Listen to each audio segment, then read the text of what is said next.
stopped off the other day. We were talking about a couple things like bank holidays.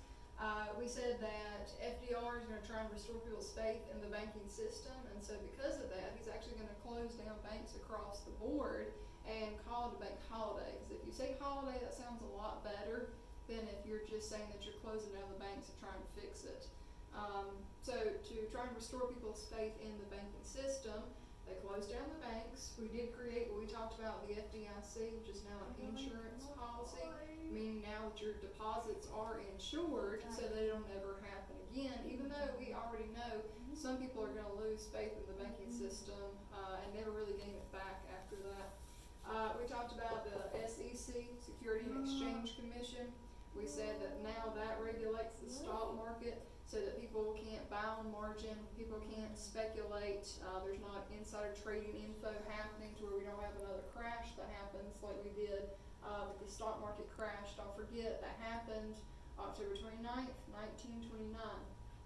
So both of these are recovery and relief, and then we also talked about the fact that we're going to have to do what we call deficit spending. The government's going to have to spend more money than we have coming in to try and help our economy get up and going again.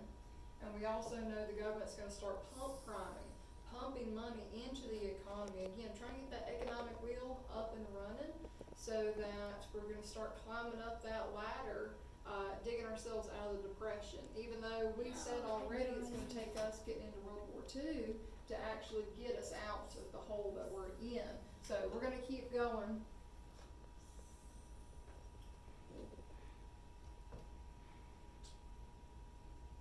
Alright, so the biggest thing is just a reminder, don't forget that all these projects right here, the construction of the Hoover Dam, we've got the Tennessee Valley Authority that's going to be given jobs.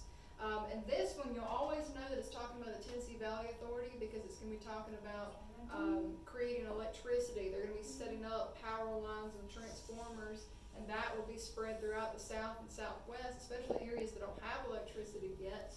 We've got the Civilian Conservation Corps, which is going to be providing jobs to young men. And you always know that it's talking about the CCC because this one's providing jobs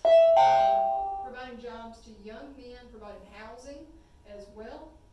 The Agricultural Adjustment Act is actually one that the Supreme Court is going to get really upset about.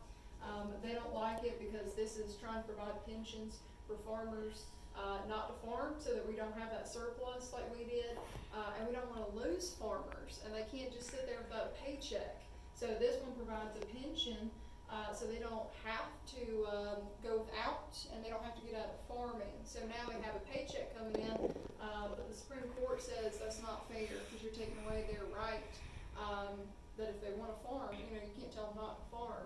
And then we've got the National Recovery Administration, which is going to be for local businesses, and an incentive for them to try and offer up jobs, part-time, full-time jobs to get people back to work, which is what you see pictured in the slideshow.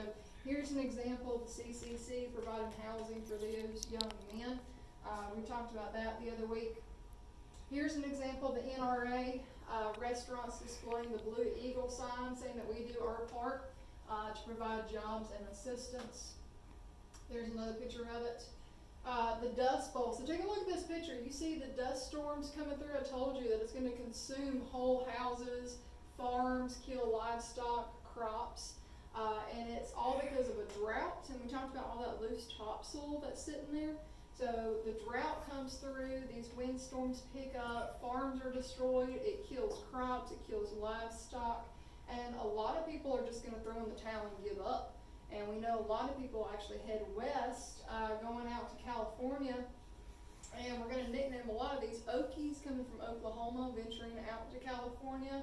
And we also started this, you're going to see this as a quiz and test question. We know that John Steinbeck is going to write his book, Grapes of Wrath, based off of the Dust Bowl and how that happens. And it's kind of an example of a family that lives through the Dust Bowl. So take a look at your pictures as you go through it. Again, destroying houses, you don't see anything. The crops are completely gone. They've been covered up. Houses have been destroyed. You can see that picture there. And we know that by 1935, when it's about election time again, that we have not seen enough recovery. People are still suffering. People are still starving, homeless, jobless. We still have not seen any improvement coming up that economic roller coaster. And people are demanding more and more and more and more as far as government interaction, government assistance, government recovery and relief programs. So when Roosevelt goes for re-election, 1936, he's going to run for re-election for will be his second term in office. People are still asking for more programs, which when we go over your review sheet questions, you're going to see that he's pushing through in his fireside chats. He's pushing through new programs and opportunities for people to get more assistance. Whoops. All right, the last thing are people that are criticizing his New Deal program, that think that he's not doing enough. You've got Father Coughlin. Make sure that you star all three of these. Father Coughlin, pictured here, says that you need to heavily tax the rich to have more income coming in. Now, we realize that they have the most money to be able to get extra revenue from. But here's the problem. If you heavily tax the rich, and he goes and actually criticizes Roosevelt on the radio, but if you heavily tax the rich, then they're not going to want to spend any more money.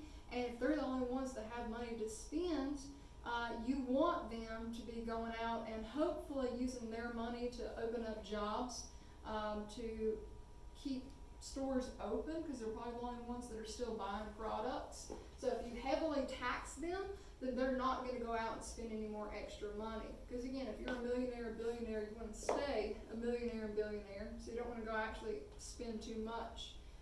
Huey Long comes up with the idea of every man a king, and he says that we should share the wealth. Like, everybody should be middle class.